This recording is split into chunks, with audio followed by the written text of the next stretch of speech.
ជំរាបសួរលោកគ្រូអ្នកគ្រូនិងសួស្តីអ្នកជាទីគោរពស្រឡាញ់ទាំងអស់គ្នានាងខ្ញុំឈ្មោះសូសុជីនដែលជាសិស្សថ្នាក់ទី12កនៃសាលាអន្តរជាតិ Elegant ថ្ងៃនេះនាងខ្ញុំនឹងមកអត្ថាធិប្បាយអំពីអាណាព្យាបាលបារាំងតើអាណាព្យាបាលបារាំងផ្ដល់អ្វីខ្លះមកដល់កម្ពុជាយើងអាណាព្យាបាលបារាំងគឺបានផ្ដល់មកដល់កម្ពុជាទាំងផលវិជ្ជមាននិងផលអវិជ្ជមានចឹងចំពោះផលវិជ្ជមាននោះគឺ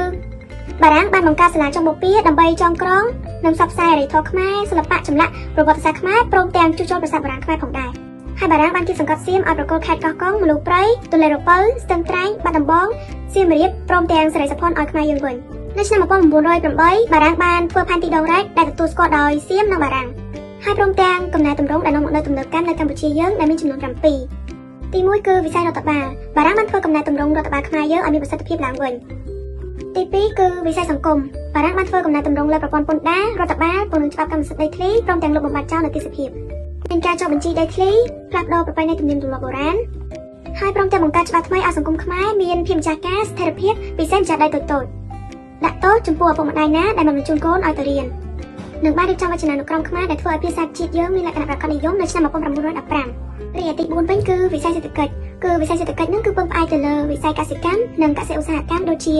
ម្រេចត្រចៅហើយនិងថ្នាំជក់ទី5គឺវិស័យកសិកម្មបានបង្កើតផ្ទៃដីកសិកម្មនិងដំណាំកៅស៊ូ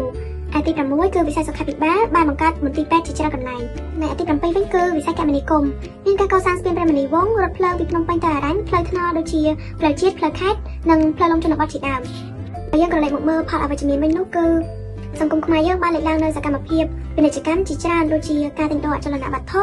ការដាក់បញ្ចាំនិងជំនួយស្រូវអង្ករ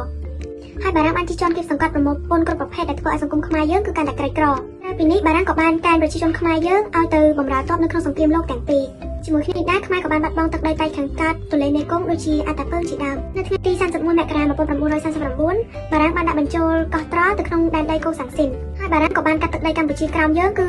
ដែនដីកូសាំងស៊ីននឹងទៅឲ្យវៀតណាមនៅថ្ងៃទី4មិថុនា1949ហើយជាចុងក្រោយគឺបារាំងបានប្រមូលយកកិត្តិយសផលរបស់ខ្មែរយើងទៅប្រទេសបារាំងអញ្ចឹងសរុបសេចក្តីមក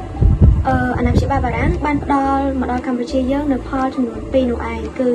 ផលវិជ្ជមាននិងផលអវិជ្ជមានហើយវីដេអូរបស់នាងខ្ញុំក៏បានមកដល់ទីបញ្ចប់ដែរអរគុណអ្នកនរគ្នាសម្រាប់ការទស្សនានៅវីដេអូខ្លីមួយនេះ